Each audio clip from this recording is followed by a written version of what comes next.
ইসকিজান লেখনী নুসাইবানুর পর্ব ৩৪ সকালের শীতল আবহাওয়ায় ব্ল্যাঙ্কেট মুড়িয়ে ফোনে কথা বলছে মীরা।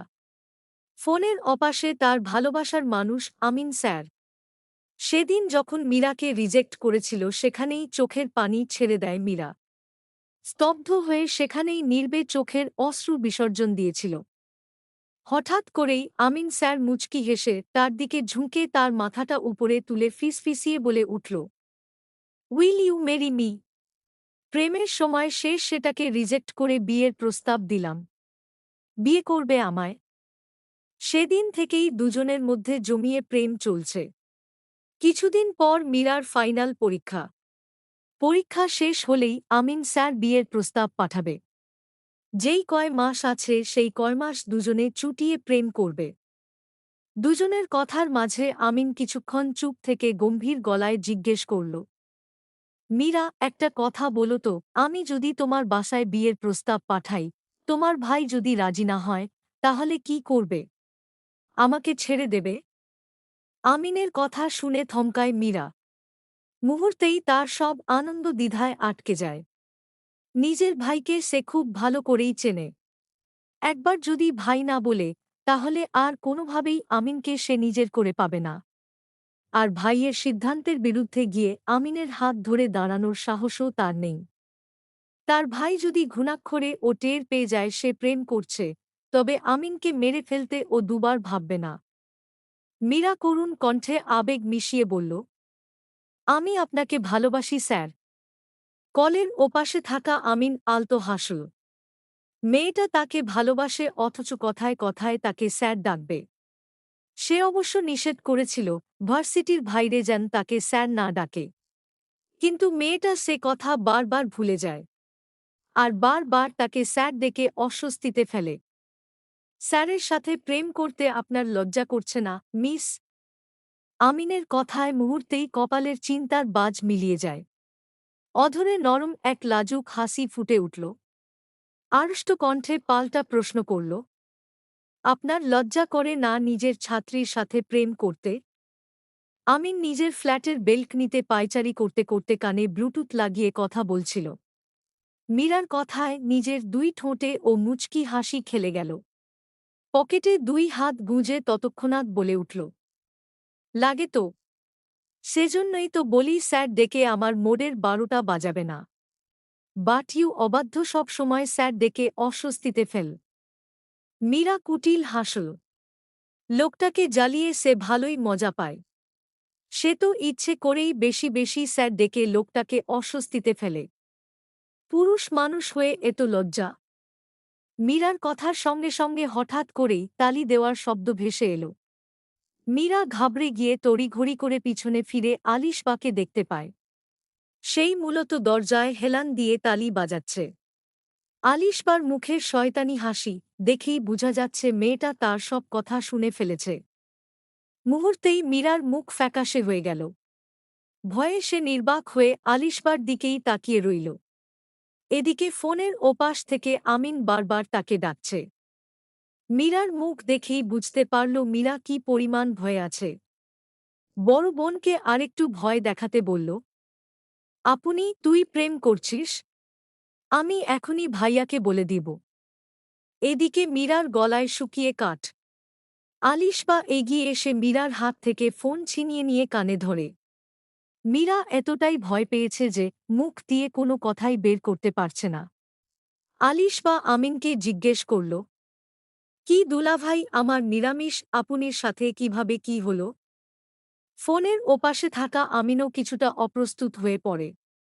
আলিশবার প্রশ্নে কি বলবে সেটাই বুঝে উঠতে পারছে না। এদিকে মীরা ভয় আর বিস্ময় সামলে আলিশবার কাছে গিয়ে মিনতি করে বলল, আলিশবা, প্লিজ ভাইয়াকে বলিস না। তুই তো জানিস ভাইয়া কেমন। প্লিজ বোন, কিছু বলিস না। মীরা প্রায় আকুতিমিনতি করতেই আলিশবা ঠোঁট বাঁকিয়ে দুষ্টু হেসে বলল, বলবো না, তবে একটা শর্তে। মীরা আশাবাদী চোখে জিজ্ঞেস করল, কি শর্ত? আমাকে দুলাভাইয়ের সঙ্গে দেখা করিয়ে দিতে হবে। কথাটা শুনে মীরা এক মুহূর্ত দেরি করল না। মাথা নেড়ে রাজি হয়ে যায়। এছাড়া তার আর কোনো উপায়ও নেই। আলিশবা যদি সত্যিই ভাইয়াকে বলে দেয়, তাহলে তার আর রক্ষা থাকবে না।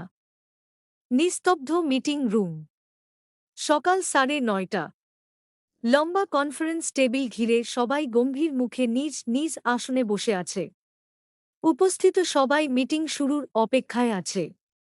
মেহরাব এখন ও রুমে উপস্থিত হয়নি। তারই অপেক্ষা করছে সবাই, সে আসলেই মিটিং শুরু হবে। সবার অপেক্ষার অবসান ঘটিয়ে মেয়েকে কোলে নিয়ে মিটিং রুমে প্রবেশ করল মেহরাব। তার কোলে ছোট্ট একটি বাচ্চা মেয়ে দেখে উপস্থিত সবাই বিস্মিত হয়ে তাকিয়ে রইল। কারণ অফিসে এখনও কেউ জানে না যে মেহরাব বিয়ে করেছে। হঠাৎ তাকে বাচ্চা কোলে নিয়ে আসতে দেখে সবার অবাক হওয়াটাই স্বাভাবিক। মেহরাব মাহাকে কোলে নিয়ে নিজের জন্য বরাদ্দ করা চেয়ারে গিয়ে বসল। মাহার মুখ জুড়ে লেগে আছে উচ্ছ্বসিত হাসি। মেয়েটা বাইরে আসলে পারলে তার থেকে বেশি খুশি আর কে হবে।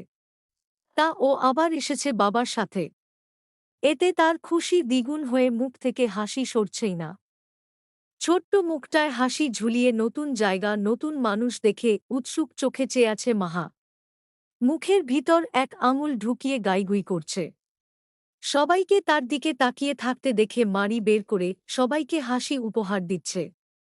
মাহার হাসির বিপরীতে সবাই নিজেদের অবাক কাটিয়ে মিষ্টি হাসছে। মেহরাবের ম্যানেজার আসাদুল করিম কৌতূহল আর চেপে রাখতে পারলেন না।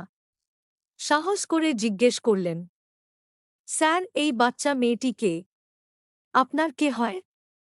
মেহরাব গম্ভীর মুখেই মেয়ের দিকে তাকিয়ে শান্ত স্বরে উত্তর দিল, সিদরাতুল খান মাহা, মাই ডটার। মেহরাবের উত্তর মুহূর্তেই পুরো মিটিং রুমে বিস্ময়ের ঢেউ তুলে দিল। উপস্থিত সবাই একে অপরের মুখের দিকে তাকাল। তাদের স্যার যে বিবাহিত, এমনকি তার একটি মেয়েও আছে, এ কথা কেউ জানতই না। অবাক হলেও কেউ আর কোনো প্রশ্ন করার সাহস পেল না। মেহরাবের নির্দেশে সবাই নিজ নিজ কাজে মন দিয়ে মিটিং শুরু করল। পুরো মিটিং রুমে পিনপতন নীরবতা। শুধু দুজনের কণ্ঠই শোনা যাচ্ছে। একজন ম্যানেজার আসাদুল করিম, যিনি ব্যবসার হিসাব তুলে ধরছেন, আর অন্যজন মেহরাবের রাজকন্যা মাহা, বাবার কোলে বসে নিজের ভাষায় একটানা গাইগুই করে চলেছে। সবার মনোযোগ থাকার কথা ছিল আসাদুল করিমের হিসাব নিকাশে। কিন্তু বারবার সেই মনোযোগ কেড়ে নিচ্ছে বাবার গলা জড়িয়ে বসে থাকা ছোট্ট মাহা। কখনো বাবার শার্ট টানছে, কখনো চারপাশে কৌতূহলী চোখে তাকাচ্ছে, আবার কখনো নিজের মতো করে বকবক করছে। মেয়েটার কিউট কিউট ডাকে আর তাকানোয় সবার মনোযোগ মেয়েটার দিকেই আসছে। মেহরাব বিষয়টা খেয়াল করল। মেয়েটা তো তার নিজেকেই মনোযোগ দিতে দিচ্ছে না। সবাইকে মাহার দিকে মনোযোগ দিতে দেখে গম্ভীর মুখে কর্কশ কণ্ঠে বলল, বিজনেস আলোচনা আমার মেয়ে করছে না, আসাদুল করিম করছেন। তাই মনোযোগটা আমার মেয়ের দিকে না দিয়ে আসাদুল করিমের দিকে দিন। মেহরাব আতিককে ডেকে তার কোলে মাহাকে দিয়ে বাইরে পাঠিয়ে দেয়। মেয়েটার জন্য মিটিংয়ে নিজেরই মনোযোগ রাখা কঠিন হয়ে যাচ্ছিল। তাই অনিচ্ছা সত্ত্বেও মাহাকে বাইরে পাঠিয়ে দিল। বিছানায় শুয়ে সিজানকে খাওয়াতে খাওয়াতে মাহার কথা ভাবছে সিদরা। বাবার সঙ্গে গিয়ে মেয়েটা নিশ্চয়ই বাবাকে ভীষণ জ্বালাচ্ছে। লোকটা ঠিকমতো কাজ করতে পারছে তো? মাহা খিদে পেয়ে কান্নাকাটি করছে না তো? মায়ের কাছ থেকে এতক্ষণ দূরে আছে, নিশ্চয়ই তাকে খুঁজছে। এসব ভেবেই বারবার অস্থির হয়ে উঠল সিদরা। মেহরাবকে কল দিতে যেয়ে মনে পড়ল কাল রাতের কথা। কাল রাত করে তার ফোন ভেবে নিজের ফোনই ভেঙেছে মেহরাব। এখন অবশ্য কোনো ফোন নিয়েছে কিনা কে জানে। এদিকে মেয়ের সঙ্গে কথা বলতে না পেরে সিদরার মন শান্ত হচ্ছে না। মেয়ের চিন্তায় চিন্তায় অস্থির হয়ে আছে তার মন মস্তিষ্ক। সিদরার চিন্তার মধ্যে দরজায় টোকা পড়ে। উৎসুক দৃষ্টিতে দরজার দিকে তাকাতেই দেখল মিম। ভিতরে আসতে আসতে তাকে উদ্দেশ্য করে বলল, তোমার লগে একটু গল্প করতে আইলাম। সিদরার পছন্দ হল না মেয়েটার উপস্থিতি। তবু মুখে বিনয়ী হাসি ঝুলিয়ে বলল, জি আপু, বসুন না। মিম বিছানায় এসে বসল। মুখে সব সময়ের মতো লেগে থাকা হাসি। মেয়েটা এসেছে পর থেকে দেখছে মেয়েটা কারণে অকারণে শুধু হাসে। বোধহয় হাসতে ভীষণ ভালোবাসে। সেজন্য সব সময় মুখে তার হাসি থাকবেই। অপরিচিত কারোর কণ্ঠ শুনে খাওয়া ছেড়ে মিমের দিকে তাকায়। কিছুক্ষণ তাকিয়ে নিজে নিজে উঠে বসে। মিম সিজানের গাল টেনে বলল, একদম বাপের হইছে। আমার কাছে আইবা আয়ো। হাত বাড়িয়ে জিজ্ঞেস করল মিম। সিজান উল্টো ঘুরে মাকে ধরে। এতেই বুঝিয়ে দিল সে মিমের কোলে যাবে না। এই বিষয়টি নিয়ে ও মিমের মুখে হাসি বাড়ল। মেয়েটা এত হাসে কেন সিদরা বুঝে পায় না। কিছু কিছু মানুষ আছে যারা হাসতে ভীষণ ভালোবাসে। হাসার জন্য তাদের কোনো কারণ লাগে না। হেসেই যেন তারা এক অদৃশ্য সুখ পায়। মিম ও হয়তো সে কাতারের একজন। সিদরা উঠ বসে। সিজান মায়ের কোলে বসে মিমের দিকে তাকিয়ে আছে। মিম গলা পরিষ্কার করে প্রশ্ন করল, আমি আশা আবার বিরক্ত হও নাই তো ভাবি? সিদরার অবশ্য বিরক্ত লাগছে। তার জায়গায় অন্য কেউ আসলে সে অবশ্য খুশিই হতো। তবে মিম আশায় সে একদমই খুশি হয়নি। তার কারণ অবশ্য একটাই, মিম মেহরাবকে পছন্দ করে। তার স্বামীকে এক মেয়ে পছন্দ করবে, সেই মেয়ের প্রতি বিরক্ত জন্মানোটাই স্বাভাবিক। সিদরা নিজের বিরক্ত মনোভাব গোপন রেখে স্মিত হেসে বলল, জি না আপু, আপনি বলুন। মিম দুই পা বিছানায় তুলে বাজ করে বসে। সিদরা বিরক্ত হলে ও তার কিছু যায় আসে না। নিচু কণ্ঠে প্রশ্ন করল, আমি আসার আগে আমার নামে কিছু শুনছিলা ভাবি? সিদরা কিছুক্ষণ সময় নিয়ে বলল, জি শুনেছিলাম, আপনি নাকি মাহার আব্বুকে পছন্দ করতেন। মিম খিলখিল করে হেসে উঠল। সিদরা মিমের হাসির কারণ বুঝল না। মিম হাসি থামিয়ে বলল, শুধু আমি একা পছন্দ করতাম না, মেহরাব ভাই ও আমাকে পছন্দ করত। আমরা তো কয়েক মাস রিলেশন ও করছিলাম। শাহিনুর আন্টি আমারে পছন্দ করত না বইলা মেহরাব ভাই আমার সাথে সম্পর্ক নষ্ট করে দেয়। আমি গ্রামের মাইয়া, আবার 9 পর্যন্ত পড়ছি, সেজন্য শাহিনুর আন্টির আমারে পছন্দ না। মিমের কথায় সিদরার মনে হল কেউ তার কলিজার সুই দিয়ে গুঁতো দিল। স্বামীর কারোর সাথে সম্পর্ক ছিল শুনে সব বুদেরই খারাপ লাগবে, তেমন সিদরার ও লাগল। তবে সে একদমই বিশ্বাস করল না মিমের কথা। কারণ শাহিনুর মিমের সম্পর্কে আগেই তাকে সব বলে রেখেছে। মিম কথা বলতে চায় চালাকের মতন, তবে বলে ফেলে বোকার মতো। তার মিথ্যা সহজেই ধরে ফেলা যায়। সিদরা ও বুঝতে পারল মিমের মিথ্যে কথা, কিন্তু সেটা মিমের সামনে প্রকাশ করল না। মুখটা গম্ভীর করে ফেলে। মিম আর কি বলবে সেটা সে শুনতে চায়। সিদরার গম্ভীর মুখ দেখে মনে মনে হাসল মিম। বিশ্বাস করে নীল তার বানানো মিথ্যে কাহিনী। খুশিই দেখালো তাকে। পুনরায় বলতে শুরু করল, মেহরাব ভাইয়ের উপর অভিমান কিরা আব্বার কথায় আমিও অন্য জায়গায় বিয়া কিরা ফেলি। বিয়া হইলে কি হইব, ভালো তো আমি মেহরাব ভাইরেই বাসতাম। সংসারে মন টিকত না, তাই বিয়ার 6 মাসের মাথায় আমারে তালাক দিয়া দেয়। মিমের মন গড়া কাহিনী সিদরা চুপচাপ শুনে গেল। মাঝে মধ্যে দুই একটায় হু হা বলে উত্তর দিল। কিছুক্ষণ নিজের কথা বকবক করে মিম রুম থেকে বের হয়ে যায়। মিম যেতেই সিদরা দীর্ঘ নিঃশ্বাস ফেলে। মেয়েটা প্রচুর কথা বলে। তবে মিমের কথায় সিদরার মনে হল মিম তাদের মধ্যে কোনো না কোনো ঝামেলা তৈরি করার চেষ্টা অবশ্যই করবে। তার মাঝে মেহরাবকে নিয়ে কোনো না কোনো কিছু একটা আছে। হয়তো অনুভূতি নয়তো কোনো উদ্দেশ্য। সিদরা আগে থেকেই মিমের ব্যাপারে সাবধান হল। আগের বারের মতো ভুল সে আর করবে না। অন্য কারোর কথায় নিজের স্বামীকে সে ভীষণ কষ্ট দিয়ে ফেলেছে। এমন ভুল দ্বিতীয়বারের মতো না করার চেষ্টা করবে। বেলা 11টা পেরিয়ে গেছে। নিজের অফিস রুমে মেয়েকে কোলে নিয়ে কম্পিউটারের সামনে বসে প্রয়োজনীয় ডকুমেন্ট দেখছে মেহরাব। মাহা আপাতত বাবার বুকে নিশ্চিন্তে ঘুমিয়ে আছে। অথচ কিছুক্ষণ আগে এই ছোট্ট মেয়েটা তার পুরো অফিস মাথায় তুলে রেখেছে। আতিকের কাছে রেখে যখন সে মিটিং শেষ করে বাইরে বের হয়, তখন দেখতে পায় অফিস এমপ্লয়িরা কাজ ফেলে মাহার সাথে দুষ্টুমিতে মেতে আছে। নৌশাদের ভাষ্যমতে আলুর মতোই সবার সঙ্গে মিশে গিয়েছে মেয়েটা। যেই তার সঙ্গে কথা বলেছে তাকেই মিষ্টি হাসি উপহার দিচ্ছে মেয়েটা। তবে আশ্চর্যের বিষয়, আতিক ছাড়া আর কাউকেই সে নিজের ছোট্ট হাত দিয়ে মেরে বসেনি। বেশ কিছুক্ষণ পর যখন ক্লান্ত হয়ে খিদে পেয়ে যায়, তখনই খাওয়ার জন্য কান্না শুরু করে দেয়। মেহরাব সিদ্রার বানিয়ে দেওয়া ফিডার মাহাকে খাইয়ে শান্ত করে। খেয়ে আবার বাবার কোলেই ঘুমিয়ে যায় মেয়েটা। মেয়ে ঘুমিয়ে গেছে বুঝতে পেরে মেয়েকে নিয়ে উঠে সোফার কাছে এসে বসে। আলতো করে সোফায় মাহাকে শুইয়ে কুশন মাহার দুই পাশে আরাম করে দিল। পরনে গেঞ্জি আছে বলে মেয়ের শরীর থেকে ফ্রক খুলে রাখে। মাহার ললাটে চুমু খেয়ে মাহার ছোট্ট হাত নিজের শক্ত হাতের মুঠোয় আলতো করে ধরে। তার মেয়ের শরীরটা যে ভীষণ নরম, শক্ত করে ধরলে ব্যথা পাবে মেয়ে। ছোট্ট হাতটায় ঠোঁট ছুঁয়ে নরম গলায় ফিসফিসিয়ে বলল, মাই সুইটহার্ট, বাবাকে এত দুর্বল করে দিচ্ছ কেন সোনা? এত বাবা পাগল কেন তুমি? এত পাগলামি করে তো বাবাকে এলোমেলো করে দিচ্ছ। বাবাকে এত এলোমেলো করে দিলে চলবে?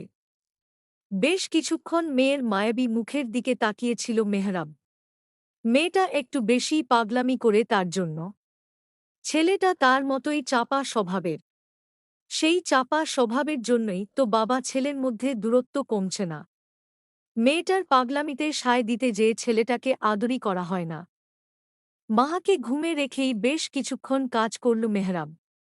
তার কাজের মধ্যেই কেবিনে প্রবেশ করে শাহিনুর। সিদ্রার মেয়ের প্রতি অস্থিরতাই তাকে এখানে আসতে বাধ্য হয়েছে। মেয়েকে ছাড়া নাকি তার একদমই ভালো লাগছে না, সেজন্য মাহাকে নিয়ে যেতে পাঠিয়েছে। মেহরাবের সামনের চেয়ারে বসতে বসতে ছেলের উদ্দেশ্যে বললেন, মেয়েকে নিয়ে এসেছিস এদিকে, মেয়ের মা মেয়ের জন্য অস্থির হয়ে আছে। একটা ফোন দিবি না তুই? তোর ফোন নাকি নষ্ট হয়ে গেছে? মেহরাব কাজ বন্ধ করে মায়ের মুখশ্রীতে চোখ রাখে। বেশ ভালোই বয়স হয়েছে তার মায়ের, তবে দেখে বুঝার উপায় নেই তার যে একটা ছেলে আছে। মেহরাব দৃষ্টি ঘুরিয়ে সোফায় আরাম করে শুয়ে থাকা মেয়ের দিকে তাকায়। তুমি আসতে গেলে কেন? আমি কিছুক্ষণ পর মেয়ে নিয়ে বাড়ি যেতাম। শাহিনুর সে কথার উত্তর দিল না। সিদ্রার কিছুতেই বাড়িতে মন টিকছে না মেয়েকে ছাড়া, সেজন্যই তিনি এসেছেন। প্রসঙ্গ বদলে বলল, নওশাদ তো জ্বালাচ্ছে অনুষ্ঠান করে বিয়ে করতে। তুই জানিসই তো তোর ভাই কেমন। যতদিন না তার কথা মতো অনুষ্ঠান করবি ততদিন ছেলেটা শান্ত হবে না। মেহরাব দৃষ্টি মায়ের দিকে ফেলে শান্ত কণ্ঠে প্রশ্ন করল, কবে করতে চাচ্ছ? তোর বুবু দিন 15 এখানে আছে, এই দিন 15-র মধ্যেই করতে চাচ্ছিলাম। বাকিটা তুই জানিস। দিন 15 থাকবে শুনে মেহরাবের মুখে বিরক্তি ভাব ফুটে উঠল। বুবু থাকাতে তার কোনো সমস্যা নেই, কিন্তু এই দিন থাকবে শুনে মেজাজ হারাচ্ছে তার। বাড়ি যেয়ে এই বিষয়ে কথা বলবো। শাহিনুর আর কথা না বাড়িয়ে ঘুমন্ত মাহাকে নিয়ে বাড়ি চলে আসে। গাড়ির মধ্যেই মেয়েটার ঘুম ভেঙে যায়। ঘুম ভেঙে বাবা মাকে না পেয়ে সে কি কান্না মেয়েটার। বাড়িতে মায়ের বুকে যাওয়ার পর সেই কান্না থামে। এক বেলা পর মেয়েকে পেয়ে সিদ্রার অস্থিরতা নিমিষেই কমে যায়। কেটে গেছে আরও 1 সপ্তাহ। আর 5 দিন পর নিশাত আর নওশাদের আনুষ্ঠানিক বিয়ে ঠিক করা হয়েছে। সেই উপলক্ষে প্রথমবারের মতো 2 মেয়ের শ্বশুরবাড়িতে আসবেন নাজিমুদ্দিন আর আয়শা বেগম। সঙ্গে তাদের ছেলে সাদ্দাম। সকাল থেকেই 2 বোনের মুখে হাসি সরছে না। প্রথমবারের মতো তাদের স্বামীর বাড়িতে তাদের বাপ মা ভাই আসবে। 2 বোন মীরার রুমে বসে মায়ের নাম্বারে কল দিল। রুমে মীরা, আলিশ বা মিম ও উপস্থিত ছিল। আয়েশা বেগম কল রিসিভ করতেই নিশাত প্রফুল্ল কণ্ঠে সালাম দিয়ে জিজ্ঞেস করল, মা তোমরা কখন বের হবে? কলের ওপাশে আয়েশা বড় মেয়েকে বুঝানোর জন্য বলল, আজ আসব না মা, তোমরা মন খারাপ করো না। তোমাদের আব্বার হঠাৎ বুকে ব্যথা শুরু হয়েছে, ব্যথাটা একটু কমলে কাল পরশু চলে আসুন। বাবার বুকে ব্যথার কথা শুনে দুই বোনই চিন্তিত হয়ে পড়ল। তাদের বাবার ডায়াবেটিস আর উচ্চ রক্তচাপের কারণে মাঝে মাঝে বুকে ব্যথা শুরু হয়। ডাক্তারও দেখিয়েছেন, নিয়মিত ঔষধও খাচ্ছেন। তাহলে হঠাৎ কেন বুকে ব্যথা শুরু হলো? নিশ্চয়ই তারা চলে আসার পর আর নিয়ম করে ঔষধ খায়নি, সেজন্যই ব্যথা শুরু হয়েছে। নিশাতের হাত থেকে ফোন নিয়ে সিদ্রা উদ্বিগ্ন কণ্ঠে জিজ্ঞেস করল, এখন আব্বা কেমন আছে আম্মা? ডক্টরকে ডাকছ? দুই বোনকে শান্ত করতে আয়েশা বেগম বললেন, শান্ত হও দুজন, উত্তেজিত হইও না। তোমাদের আব্বা এখন ঠিক আছে। ডক্টরকে ডেকেছিলাম, উনি দেখে গেছেন তোমার আব্বাকে। মেয়ে দুটোর তবুও চিন্তা কমল না। সিদরা বলল, আব্বার সাথে কথা বলাও। আব্বা কথা বলতে পারবে না এখন? আয়েশা স্বামীর পাশে বসে তাকে ফোন ধরিয়ে দিলেন। নাজিমুদ্দিন বিছানায় শুয়ে থেকে স্ত্রীর কথা শুনছিলেন। তার কথা শুনেই বুঝলেন মেয়ে দুটো তার জন্য চিন্তা করছে। মৃদু হেসে দুজনের উদ্দেশ্যে বলল, আম্মারা চিন্তা কইরেন না, আমি ঠিক আছি। আব্বার শরীরটা আরেকটু ভালো হইলেই না হয় আসব। আপনারা রাগ কিরেন না আমার আম্মারা। বাবার কথা শুনে দুই বোনের দুশ্চিন্তা কিছুটা কমলেও পুরোপুরি দূর হল না। বাবা অসুস্থ, মেয়েদের চিন্তা হওয়াটা স্বাভাবিক। নিশাত নিজেকে সামলে শান্ত গলায় বলল, সমস্যা নেই আব্বা, এই শরীর নিয়ে এলে উল্টো আরও অসুস্থ হয়ে যাবে। তুমি আগে ভালো হও, তারপর না হয় আসবে। সিদরাও বড় বোনের কথায় সায় দিয়ে বলল, হ্যাঁ আব্বা, আমাদের নিয়ে একদম চিন্তা করো না। আগে তুমি সুস্থ হও, তারপর আসবে। এখন এই অসুস্থ শরীর নিয়ে আসার কোনো দরকার নেই। বাবার সঙ্গে আরও কিছুক্ষণ টুকটাক কথা বলে ফোন রেখে দিল দুই বোন। সকাল থেকে দুবোনের মুখে যে হাসিটা ছিল সেটা আর এখন নেই। সিদরা মন খারাপ নিয়ে ধীরে ধীরে রুম থেকে বেরিয়ে নিজের ঘরে চলে আসে। দুপুরেই অফিস থেকে এসেই ছেলেমেয়েকে নিয়ে ঘুমিয়ে পড়েছিল মেহরাব। সিদরা রুমে এসে মেহরাবকে তখনও ঘুমে বিভোর। তার পাশে ঘুম থেকে উঠে চুপচাপ বসে আছে মাহা আর সিজান। কেমন থম মেরে আছে দুজনে। দুজনের মুখে কোনো কথা বা হাসি নেই। সিদরা দুজনের সামনে এসে মাথা ঝাঁকিয়ে জিজ্ঞেস করল, কি হয়েছে তোমাদের? এত চুপ কেন? মায়ের কণ্ঠ শুনে দুজনেই একসঙ্গে সামনে তাকাল। মাকে দেখে মাহা আর সিজানের মুখে মিষ্টি হাসি ফুটে উঠল। সিদরা গোমরা মুখে তাদের পাশে বসল। বাবার অসুস্থতার খবর শোনার পর থেকেই তার মনটা অস্থির হয়ে আছে। কোনো কিছুতেই যেন আর মন বসছে না। মায়ের মন খারাপটা মাহা সিজান দুজনেই যেন টের পেল। মায়ের মুখে হাসি নেই কেন সেটা বুঝতে না পারলেও দুজনেই কৌতূহলী চোখে তার দিকে তাকিয়ে আছে। মাহা হামাগুড়ি দিয়ে মায়ের কোলে উঠে গাইগুই করে কিছু বলতে লাগল। নিশ্চয়ই নিজের ভাষায় মায়ের অন্ধকার মুখের কারণ জানতে চাচ্ছে।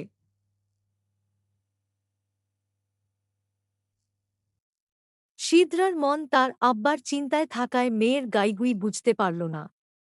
মেয়েকে বুকে জড়িয়ে গোমরা মুখে বলল, কি আম্মু? মাহা মারি বের করে একগাল হাসল। মেয়ের হাসি দেখে সিদরার মুখেও হালকা হাসি ফুটে উঠল।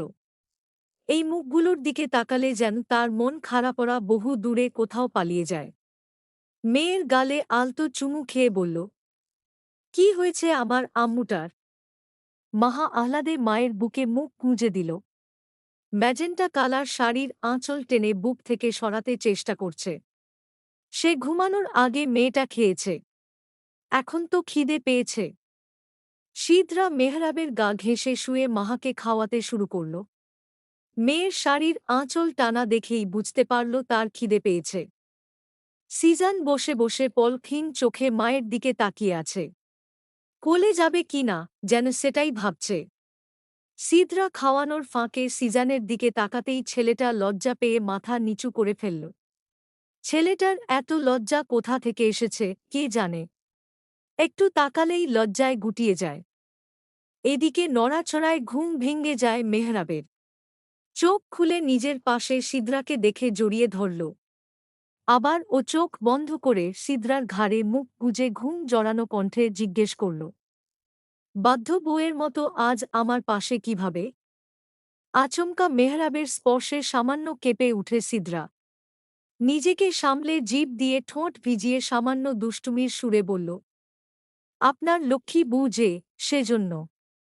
সিদ্রার কথা শুনে মেহরাবের ঠোঁটে হালকা হাসি ফুটে উঠল। ঘাড় উঁচু করে সিদ্রার গালে আলতো চুমু খেয়ে মেয়ের দিকে তাকাল। মাহা খেতে খেতেই ডাগর ডাগর চোখে বাবাকে দেখছে।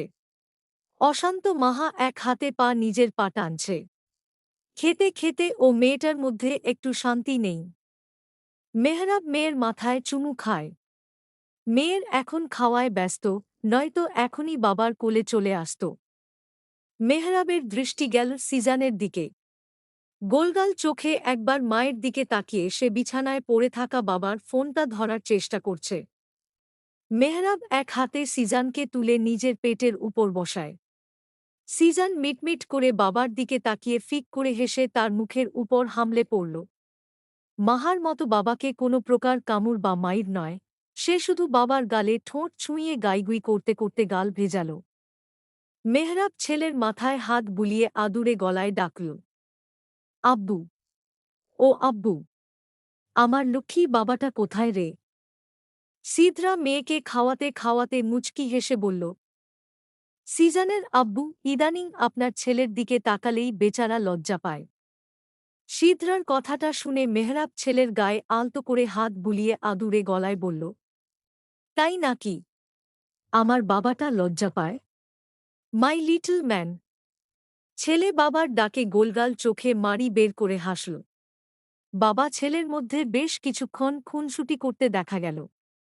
ছেলের সাথ খুনসুটি করতে করতেই মেহরাব সিদরার উদ্দেশ্যে প্রশ্ন ছুঁড়ল, পাখি, আজ না তোমার বাবা মা আসার কথা, ওনারা কোথায়? মেহরাবের কথায় সিদরার মন সঙ্গে সঙ্গে খারাপ হয়ে যায়। ছেলে মেয়ের খুনসুটিতে সেক্থা বেমালুম ভুলেই গিয়েছিল। ক্ষীণ আওয়াজে বলল, আব্বার হঠাৎ হার্টের ব্যথা শুরু হয়েছে, সেজন্য আসেনি। 2 দিন পর আসবেন তারা। মেহরাব ছোট্ট করে ওহ উত্তর দিল। এরই মধ্যে বিছানায় অবহেলায় পড়ে থাকা তার ফোনটা বেজে উঠে।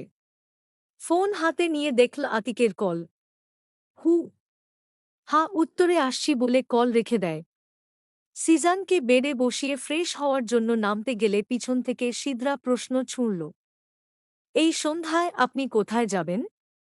মেহরাব সে কথার উত্তর না দিয়ে ওয়াশরুমে ঢুকে যায়। ফ্রেশ হয়ে জ্যাকেট পরে রেডি হয়ে সিজানকে ও রেডি করিয়ে দেয়। ছেলেকেও রেডি করাতে দেখে সিদরা ভ্রু কিঞ্চিৎ উঁচু করে বলল, ছেলেকেও নিয়ে যাবেন? একটু থেমে ঠোঁট বাঁকিয়ে আবার বলল, নিজে গুন্ডা সেজেছেন, এখন আমার ছেলেটাকেও গুন্ডা বানাচ্ছেন। এখন কি আমার এইটুকু ছেলেকে নিয়ে গুন্ডামি করতে বের হবেন? মেহরাব সিজানকে তৈরি করে সিদরার সামনে এসে দাঁড়াল। মাহা তখন বিছানায় বসে তার ফোন নিয়ে খেলায় মগ্ন। ফোনটা নেবে কিনা দ্বিধায় পড়ে কিছুক্ষণ ভাবল। ফোন না নিলে যোগাযোগ করবে কিভাবে? আবার ফোন নিতে গেলেই মাহার নজর তার দিকে পড়বে। তাকে বের হতে দেখলেই মেয়েটা সঙ্গে যাওয়ার জন্য কান্না জুড়ে দেবে। সেদিন মেয়েকে নিয়ে অফিস করেছে, আজ ইচ্ছে করেছে ছেলেকে নিয়ে বুয়ের ভাষণতে একটু গুন্ডামি করে আসবে। তাই নিজের ফোনটা বিছানাতেই ফেলে সিদরার ফোন পকেটে নিয়ে তার মাথায় জোরে সোরে একটা টোকা মেরে বলল, ইদানিং তোমার মুখটা কিন্তু বেশিই চলছে পাখি। দরজা দিয়ে বের হতে হতে ছেলের গালে চুমু খেয়ে বলল, লিটল মেহরাব। রাতের অন্ধকার চিরে কালো রঙের গাড়িটি এসে থামল একটি পরিত্যক্ত বাড়ির সামনে। বাইরে থেকে জায়গাটি পরিত্যক্ত আর নিস্তব্ধ মনে হলেও এর দেয়ালের আড়ালে লুকিয়ে আছে অন্ধকার জীবন। এই বাড়ির ভেতরে বহু মানুষকে নির্মমভাবে হত্যা করা হয়েছে। কত শত মানুষের আর্তনাদ, চিৎকার সবকিছুর সাক্ষী এই জায়গাটি। গাড়ি থামলেই ছেলেকে এক হাতে ধরে গাড়ি থেকে নামল মেহরাব। সামনে থেকে নামল আতিক। বডিগার্ডরা সুরক্ষার জন্য চারপাশে দাঁড়িয়ে আছে। সবকিছু উপেক্ষা করে বাড়ির ভিতর প্রবেশ করল মেহরাব। বাবার কোলে বসে সিজান গোলগাল চোখে চারপাশ দেখছে। এত অন্ধকার জায়গায় বাবা তাকে কেন এনেছে সেটা সে বুঝতে পারছে না। তার ছোট্ট মনটা ছোট্ট দুই হাত দিয়ে বাবার গলা শক্ত করে জড়িয়ে ধরে চারদিকে বন্দুক হাতে দাঁড়িয়ে থাকা লোকগুলোর দিকে কৌতূহলী দৃষ্টিতে তাকাচ্ছে। মেহরাব নিজের সাথে ছেলেকে আলতো করে আরেকটু জড়িয়ে নিল। ছেলের গালে আলতো করে নিজের দিকে ফিরিয়ে ছোট্ট একটা চুমু খেয়ে জিজ্ঞেস করল, আব্বু, ভয় পাচ্ছ? সিজানের চোখে আছে না কোনো ভয় আর না কোনো খুশির ঝিলিক। সেলফ কৌতূহল চোখে চারপাশে তাকাচ্ছে। বাবার কথায় বডিগার্ডদের দিকে ইশারা করে বাবাকে ডাকল। পা পা পা। ছেলের ইশারা করা হাতটা মুঠোয় নিয়ে চুমু খেয়ে বলল, ভয় নেই আব্বু, আছি তো। আব্বু থাকতে তোমার গায়ে কেউ একটা টোকাও দিতে পারবে না। বলেই মৃদু হাসল। বাবার মুখে হাসি দেখে সিজান ও হেসে বাবার কাঁধে মাথা ফেলে দেয়। বাড়ির ভিতর প্রবেশ করতেই আলো দেখা যায়। ভিতরটা দেখে উপায় নেই, বাড়িটা পরিত্যক্ত। ভিতরটায় বাড়ির মতোই সাজানো গুছানো। সামনের সোফায় পায়ে পা তুলে শুয়ে আছে নৌশাদ। তার পাশে বসে আছে তন্ময়। দুজনের পরনে পুলিশের পোশাক। মেহরাবই তাদের ডেকেছে। তাদের পাশে আরেকটি সোফায় মেহরাব গিয়ে বসল। অন্যদিকে মেহরাবের কোলে সিজানকে দেখে সোফা থেকে লাফিয়ে উঠে বসে নৌশাদ। বাবা ছেলেকে একরকম পোশাকে দেখে চমকে যাওয়ার ভান করে বলল, আরে আমাদের লিটল মাফিয়া, তুই এখানে কি করে বাপ? তোর বাপ তোকে মাফিয়া সাজিয়ে নিয়ে এসেছে, মাফিয়াগিরি করবি? বাবা ছেলে দুজনেই নৌশাদের উপর বিরক্তিকর মুখে তাকায়। দুজনের তাকানো দেখে পাশ থেকে তন্ময় বলে উঠল, বাবা ছেলে শুধু দেখতেই এক নয়, ব্যবহারও এক। আবার অপছন্দের মানুষটাও এক। তন্ময়ের কথায় বাবা ছেলে একসাথে তার দিকে তাকাল। মেহরাব চোখ ঘুরিয়ে আবার ছেলের দিকে তাকায়।